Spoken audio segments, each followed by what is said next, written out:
Deafness is as old as humanity, but hasn't always been accepted in human society. In Europe, for centuries, many people believed that speaking was the only way to be close to God.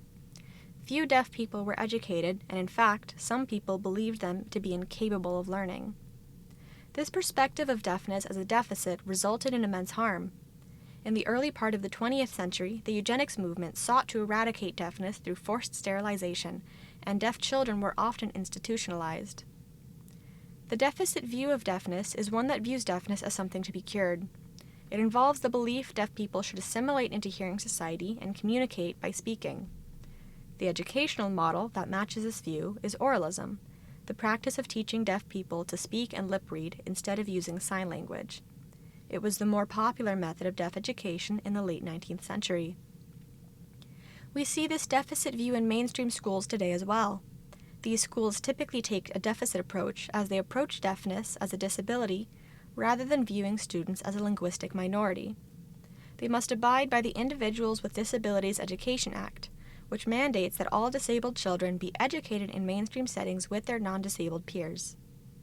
Seeing as deaf and hard-of-hearing students are most in need of their natural language, a mainstream classroom will inevitably set up these students to be in a restrictive linguistic environment, which can have negative implications on their education. The second view of deafness is the cultural perspective, the idea that deaf people are a linguistic minority and do not need to be cured. Deaf culture has developed over time with a few especially notable events, one of which being the establishment of the first permanent school for the deaf in the United States in 1817, which is today known as the American School for the Deaf. American Sign Language developed within this school and remains a vital component of deaf culture today. Another key event that strengthened the push against the deficit view of deafness was during the Civil Rights Movement. Gallaudet University is a university for deaf students which took a bilingual approach using both ASL and written English, yet had never had a deaf president. The student body's frustration with the appointment of yet another hearing president boiled over into the Deaf President Now movement. Despite movement towards a more cultural perspective of deafness, the deficit view still exists today.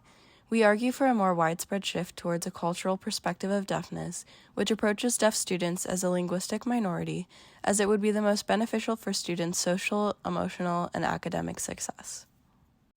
Implementing a cultural perspective of deafness into schools would take a bilingual approach, which would allow students to learn and use ASL rather than forcing them to assimilate into hearing culture. The benefits to deaf children of using ASL and the consequences of lacking it are well documented. Prins and Strong's 1988 Review of Literature indicated that fluency in ASL is a key predictor of deaf students' academic, linguistic, and social-emotional achievement.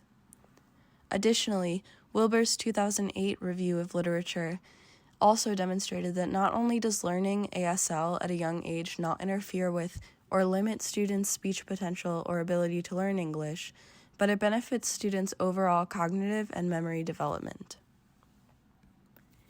ASL and other sign languages are full languages, and just like how hearing children need exposure to a spoken language to learn it, deaf children need exposure to sign language for communication. Sign language is a critical component of deaf culture. Schools need to accommodate for the long-term success and well-being of their students. The reality is, not all deaf students will attend a deaf school, nor will they need to in order to gain a proper education. Mainstream schools need to move away from the deficit view of deafness and implement a cultural view. The deficit perspective of deafness that has been held historically still permeates throughout our systems today, including our education systems. Ignorance of the value of ASL and ineffective accommodations hold back students from the success we could see through a bilingual education model. We urge listeners to understand the historical mistreatment of the deaf community and to consider the available research on just how much the cultural perspective of deafness would bring to society as a whole.